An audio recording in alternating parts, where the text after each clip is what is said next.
এবার ভারতে যেতে আপত্তি জানিয়েছে ইংল্যান্ড ক্রিকেট দল। ইউরোপের অন্যান্য দলও যেতে চাচ্ছে না ভারত বিশ্বকাপে। শেষ মুহূর্তে ভেন্যু বদলের সুযোগও কম। সব ম্যাচে কি তাহলে চলে যাচ্ছে শ্রীলঙ্কায়? সেই সময়টাও তো নেই, নাকি বেচতে যাবে গোটা বিশ্বকাপটাই? পাকিস্তানের গণমাধ্যম জিএনএন এর খবরে বলা হয়েছে এসব তথ্য, যেখানে সাংবাদিক বলেছেন, বলে না নিয়তে বরকত। ভারতের শুরুতেই নিয়ত ভালো ছিল না। ভাইরাস এসেছে বেঙ্গলে, ঠিক বাংলাদেশেরই কাছে। এখন মনে হচ্ছে পুরা টুর্নামেন্টটাই হয়তো শ্রীলঙ্কায় চলে যাবে। ভারত একটি ভাইরাসে আক্রান্ত। তারা যেখানে খেলতে যাচ্ছে সেখানকার অবস্থা ভালো নয়। ইংল্যান্ড খেলতে আপত্তি জানিয়েছে।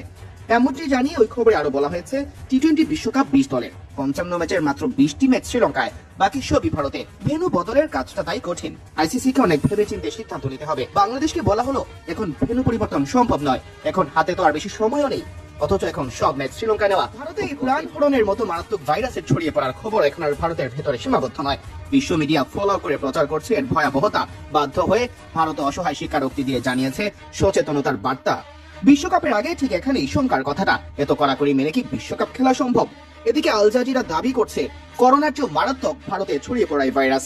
আল জাজিরার প্রতিবেদনে বলা হয়েছে, বিশ্ব স্বাস্থ্য সংস্থার মতে এই ভাইরাসের প্রাণ হারানোর হার 40 থেকে 75% মধ্যে। নেই সুনির্দিষ্ট চিকিৎসা, যা এটিকে করোনার চেয়ে অনেক বেশি মারাত্মক করে তোলে। ভাইরাস নিয়ে দুশ্চিন্তা নেই দাবি করলেও বিশ্ব মিডিয়া ইতিমধ্যে দেখছে কঠিন সময়। অনুমিতভাবেই ইংল্যান্ডের মতো সচেতন দেশগুলো এই পরিস্থিতিতে বিশ্বকাপে পাঠাতে চাইছে না ক্রিকেট দলকে। শেষ পর্যন্ত বিশ্বকাপটা ভারতে হবে তো? এই প্রশ্নের চেয়েও বড় প্রশ্ন এখন, বিশ্বকাপটা হবে তো?